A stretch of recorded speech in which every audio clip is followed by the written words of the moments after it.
Video conference के माध्यम से स्मार्ट इंडिया हैकाथॉन 2020 के ग्रैंड फिनाले को संबोधित करेंगे। छात्रों के साथ भी करेंगे बातचीत।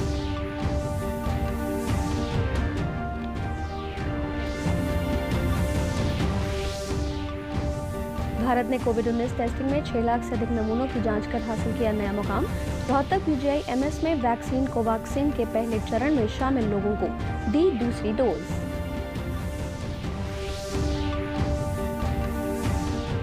चौहत्तरवें स्वतंत्रता दिवस समारोह पर होने वाले कार्यक्रम में भिवानी के रोहनाथ गांव के सबसे बुजुर्ग वंशज आत्माराम फहराएंगे गांव में तिरंगा।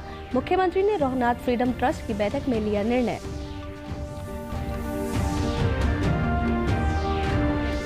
और कृतज्ञ राष्ट्र शहीद उधम सिंह की पुण्यतिथि पर कर रहा है उन्हें याद। उपराष्ट्रपति एम वेंकैया नायडू सहित मुख्यमंत्री मनोहर लाल और उप मुख्यमंत्री दुष्यंत चौटाला ने दी उन्हें श्रद्धांजलि। नमस्कार, मैं पल्लवी और अब समाचार विस्तार से। प्रधानमंत्री नरेंद्र मोदी कल 1 अगस्त को वीडियो कॉन्फ्रेंसिंग के माध्यम से स्मार्ट इंडिया हैकाथॉन 2020 के ग्रैंड फिनाले को संबोधित करेंगे। इस अवसर पर वे छात्रों के साथ बातचीत भी करेंगे।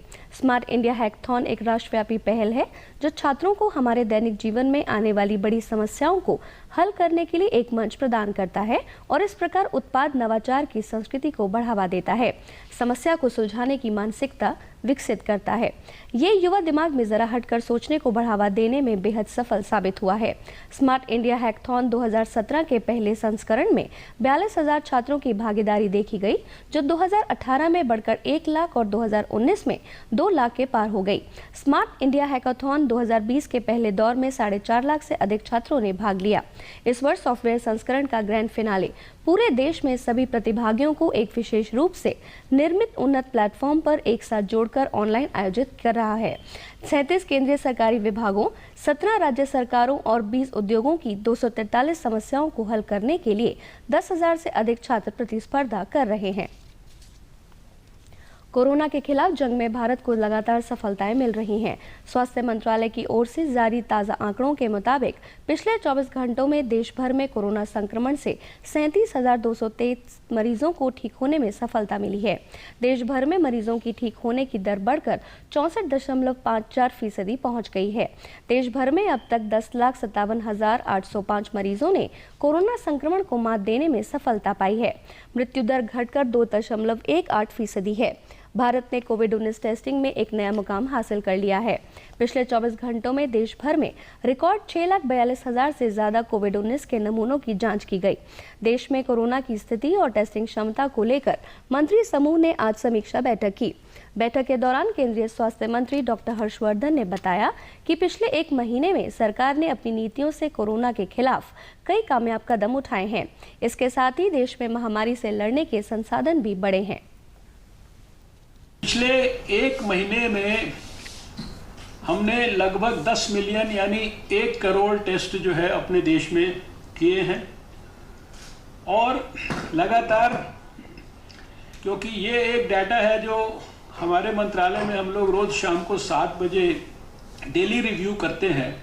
0.27% लोग जो है वेंटिलेटर पर थे, 1.58% ICU में थे और 2.28% को किसी भी रूप में ऑक्सीजन की ज़रूरत पड़ रही थी।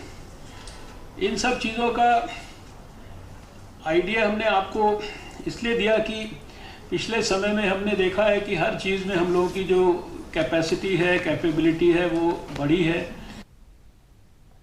कोविड-19 की रोकथाम के लिए संभावित वैक्सीन कोवैक्सीन के प्रथम चरण का ट्रायल PGI-MS में पूरा हो गया है।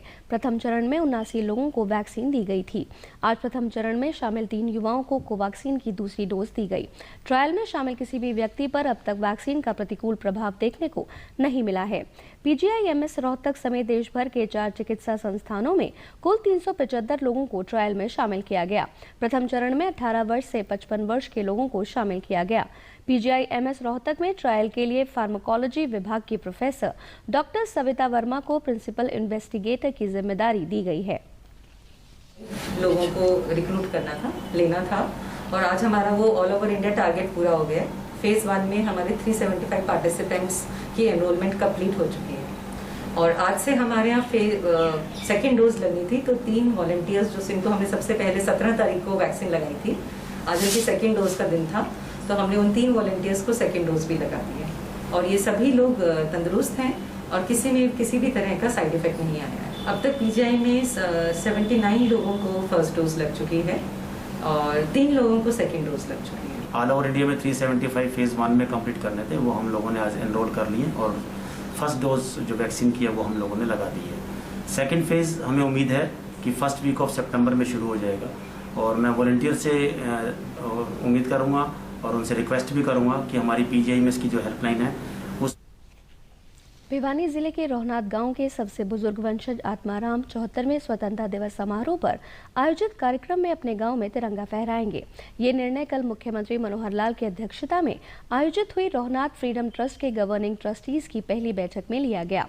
मुख्यमंत्री ने आत्माराम को स्वर्गीय बेदो देवी के स्थान पर नए गवर्निंग ट्रस्टी के रूप में नियुक्त करने की स्वीकृति दी। प्रथम स्वतंत्रता संग्राम 1857 में रोहनाथ गांव की महत्वपूर्ण भूमिका रही थी। मुख्यमंत्री ने गांव के वीर सपूतों के योगदान का उल्लेख करते हुए कहा कि रोहनाथ गांव हम सभी के प्रेरणा स्रोत है। मुख्यमंत्री ने अधिकारियों को निर्देश दिए कि इस गांव के इतिहास पर बनी प्रेरणादायक फिल्म को रोहनाथ गांव के साथ साथ आसपास के गांवों और खंडों में प्रदर्शित किया जाए। इसके अलावा उन्होंने ये भी निर्देश दिए कक्षा 8वीं की इतिहास की पुस्तक में शामिल अध्याय शीर्षक 1857 की क्रांति में रोहनाथ गांव का योगदान को भी ग्राम सभाओं में बच्चों द्वारा व्यापक रूप से बताया जाना चाहिए। मुख्यमंत्री ने ट्वीट करते हुए कहा कि मुझे ये बताते हुए बहुत खुशी है कि 15 अगस्त 2020 को 74वें स्वतंत्रता दिवस के अवसर पर रोहनाथ गांव के स्वतंत्रता सेनानियों में सबसे बुजुर्ग वंशज श्री आत्माराम जी गांव में तिरंगा फहराएंगे। ये पल हम सबको गौरवान्वित करने वाला होगा। आपको बधाई व शुभकामनाएं। जय हिंद। आज शहीद उधम सिंह की पुण्यतिथि है। स्वतंत्रता सेनानी उधम सिंह को आज ही के दिन सन 1940 में लंदन में फांसी दी गई थी। उन्होंने जलियांवाला बाग हत्याकांड के मुख्य आरोपी जनरल ओ डायर को लंदन में गोली मारकर हत्या की थी। शहीद उधम सिंह की पुण्यतिथि पर उपराष्ट्रपति एम वेंकैया नायडू ने ट्वीट कर कहा, शहीद उधम सिंह के शहादत दिवस पर अमर बलिदानी को सादर प्रणाम, जिन्होंने इंग्लैंड जाकर जलियांवाला बाग कांड का प्रतिशोध लिया। याद रहे कि हमारी आज़ादी का मूल्य एक पीढ़ी ने अपने प्राणों से चुकाया है। हमें उनके जीवन से प्रेरणा लेकर उनके सपनों का भारत बनाना है। मुख्यमंत्री मनोहर लाल ने भी ट्वीट कर उन्हें श्रद्धांजलि दी। उन्होंने ट्वीट संदेश में उन्होंने कहा, शहीद उधम सिंह जी के शहीदी दिवस पर कोटि कोटि नमन। मां भारती के वीर सपूत महान क्रांतिकारी सरदार उधम सिंह जी के बलिदान दिवस पर उन्हें श्रद्धांजलि। ये देश उनके सर्वोच्च बलिदान को सदैव याद रखेगा। शहीद उधम सिंह की पुण्यतिथि पर उप मुख्यमंत्री दुष्यंत चौटाला ने ट्वीट कर कहा कि 31 जुलाई 1940 को ब्रिटेन की पेंटन विलेज जेल में शहीद उधम सिंह को फांसी दी गई थी। जलियांवाला बाग हत्याकांड का बदला लेने के लिए 21 साल की तपस्या और हजारों मुसीबतें झेलने वाले महान क्रांतिकारी सरदार उधम सिंह को उनके बलिदान दिवस पर आज पूरा हिंदुस्तान नमन करता है। केंद्र सरकार द्वारा नई शिक्षा नीति की स्वीकृति के बाद प्रदेश के सभी वर्गों में खुशी का माहौल है। लगभग 34 वर्ष बाद लागू हुई नई शिक्षा नीति का यमुनानगर में शिक्षकों और विद्यार्थियों ने अभिनंदन किया है। शिक्षा मंत्री कंवरपाल गुर्जर ने भी नई शिक्षा नीति का स्वागत करते हुए कहा कि 3 साल के बच्चे को भी नई शिक्षा नीति के तहत कवर किया जाएगा और प्ले स्कूल का निर्माण किया जाएगा। उन्होंने बताया कि पहले किसी भी सरकार ने शिक्षा एवं शिक्षा नीति पर जोर नहीं दिया, लेकिन वर्तमान केंद्र सरकार ने ठोस कदम उठाते हुए इसे लागू किया है। उन्होंने बताया कि शिक्षकों से गैर शिक्षा विभाग के कार्य नहीं करवाए जाएंगे, केवल चुनाव में ड्यूटी ली जाएगी, क्योंकि ये लोकतंत्र का उत्सव होता है। एनसीईआरटी को नोडल कार्यशैली के तहत बढ़ावा दिया जाएगा और सामान्य बोर्ड होने से सभी विद्यार्थियों को लाभ होगा। इसमें लोग सभी इच्छा मान रहे हैं और जो शिक्षाविद हैं उन्होंने भी इसकी तारीफ की है कि बहुत अच्छी नीति है। और इसमें सबसे बड़ी बात यह है कि जो 5वीं क्लास तक के बच्चे हैं उनको उनकी मातृभाषा में ही एजुकेशन दी जाएगी। पहली क्लास से हम बच्चों का एजुकेशन शुरू 5 साल की उम्र से बच्चों की एजुकेशन शुरू करते थे, तो अब हम 3 साल से उस बच्चे को प्ले स्कूल में लेके आएंगे। जैसे हरियाणा ने भी ये प्ले स्कूल का जो तैयारी की है, उस प्रकार से नई शिक्षा नीति में भी उसी प्रकार की एक गाइडलाइन दी गई है, तो वो उन बच्चों की इस प्रकार से भी चिंता की जाएगी। और 2030 तक एक टारगेट रखा है कि हम 100% बच्चों को एजुकेट करेंगे। इसमें शिक्षकों को गैर शैक्षणिक कार्यों से हटाया जाएगा और सिर्फ चुनाव ड्यूटी लगेगी। बीएलओ ड्यूटी से शिक्षक हट जाएंगे। मिड डे मील की ड्यूटी जो है वो भी शिक्षकों को नहीं देनी होगी। इसके अलावा नई ट्रांसफ़र पॉलिसी आएगी, जिसमें ट्रांसफ़र लगभग बंद हो जाएंगे, सिर्फ पदोन्नति के आधार पर ही। केंद्र सरकार की नई शिक्षा नीति का फतेहाबाद में शिक्षाविदों ने स्वागत किया और इसे सही बदलाव बताया। पत्रकारों से बातचीत उन्होंने इसे विद्यार्थियों के हित में बड़ा कदम बताया है और कहा कि मैट्रिक का बोर्ड खत्म करना एक ऐतिहासिक फैसला है। इसके अलावा विश्व स्तरीय विश्वविद्यालयों के स्टडीज कैंपस भारत में खुलने से शिक्षा प्रणाली ग्लोबल हो जाएगी और विद्यार्थी विश्व में कहीं भी जाकर अपना कार्य कर पाएंगे। उन्होंने बताया कि प्राथमिक शिक्षा में मातृभाषा और राज्य की भाषा का अनिवार्य हो जाने के कारण हिंदी भाषा को बल मिलेगा।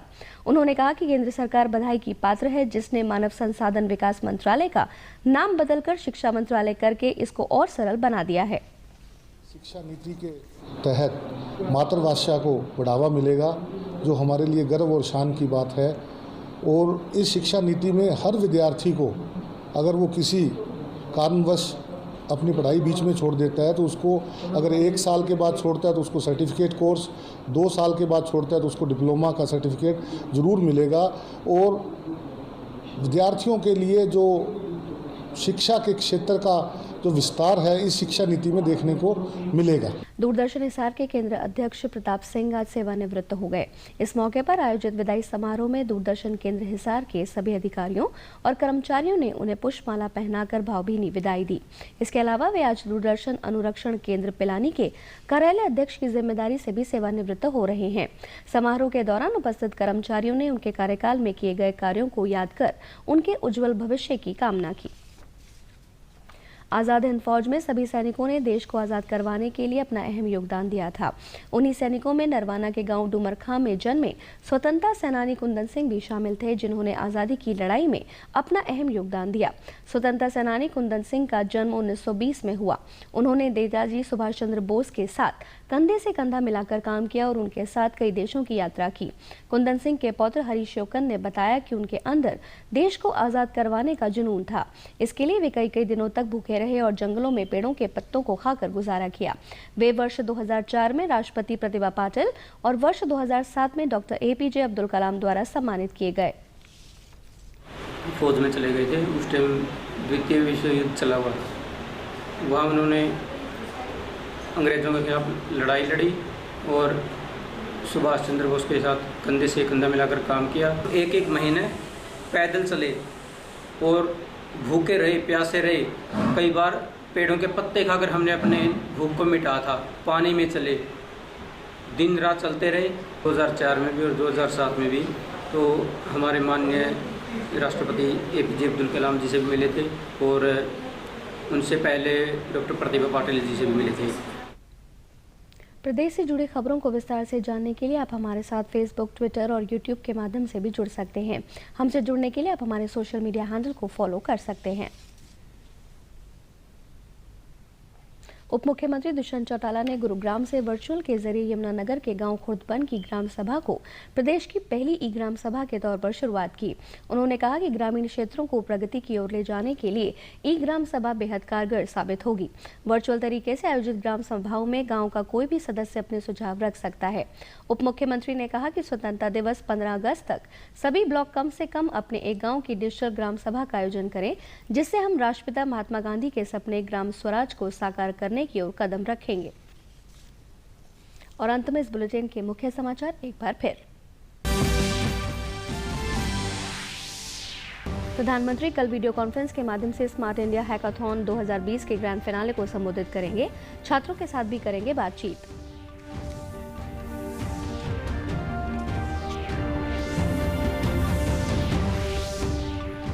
भारत ने कोविड-19 टेस्टिंग में 6 लाख से अधिक नमूनों की जांच कर हासिल किया नया मुकाम। रोहतक PGI-MS में वैक्सीन कोवैक्सीन के पहले चरण में शामिल लोगों को दी दूसरी डोज।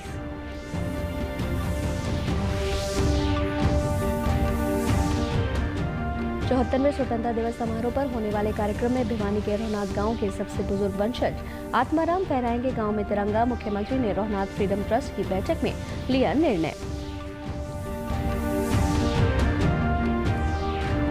और कृतज्ञ शहीद उधम सिंह की पुण्यतिथि पर कराए उन्हें याद। उपराष्ट्रपति एम वेंकैया नायडू सहित मुख्यमंत्री मनोहर लाल और उप मुख्यमंत्री दुष्यंत चौटाला ने दी उन्हें श्रद्धांजलि। समाचारों में आज बस इतना ही। नमस्कार।